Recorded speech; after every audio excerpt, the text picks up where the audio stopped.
pravi ljudi. Tu mi imamo priliku da vidimo da li smo na putu Božijem, da li smo ljudi koji praštaju jedni drugima, da li smo ljudi koji ne osuđuju jedni druge, da li smo ljudi koji se ne gneve jedni na druge. Sve je to ono što ima priliku u hramu Božijem da se iznese pred Boga, da se stavi pred lice njegovo i da mu se uputi molitva.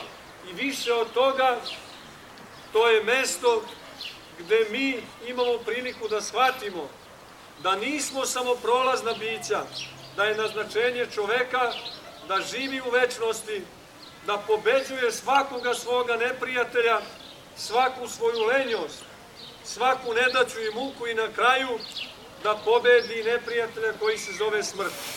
Neka bi Gospod dao da ovo današnje osvećenje, kada smo svetili zvona koja treba da se podignu na vrh hrama i da podsjećaju svaki put kada zvone svakoga koji ovde živi na činjenicu da čovek nije samo stomak, da nije samo telo i nije samo materija.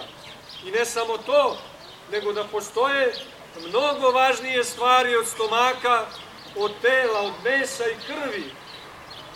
Da smo sazdani da volimo, da smo sazdani za ljubav, a to ne zavisi od toga kakvo dostojanstvo imamo u društvu, ne zavisi od toga kakvo je naše bogatstvo i kakav je naš položaj, nego zavisi od spremnosti da prepoznajemo drugoga kao svoga brata i da poštujemo njegove vrednosti.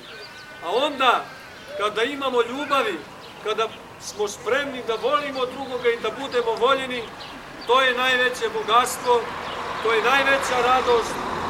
Onaj koji ima ljubav, taj je car sveta, taj je vladar sveta. A onaj koji nema ljubavi, koji liše ljubavi, koji ne može da prima i ne daje ljubav, koji misli da se sve svodi na to šta ćemo pojesti, gde ćemo se odmoriti, kako ćemo se provesti, koji svodi na to život, taj je krajnji bednik i nesrećnik, taj je, braćo i sestre, najveći prosjak. Zato danas treba da budemo radosni i da se obratimo Gospodu molitvama svojim, da se što pre završi ovaj hram. Da ovde dolazimo, sabiramo se na svetu liturgiju, molimo se Bogu i trudimo se da budemo ljudi, a to znači dostojni imena i zvanja sinova Božijih.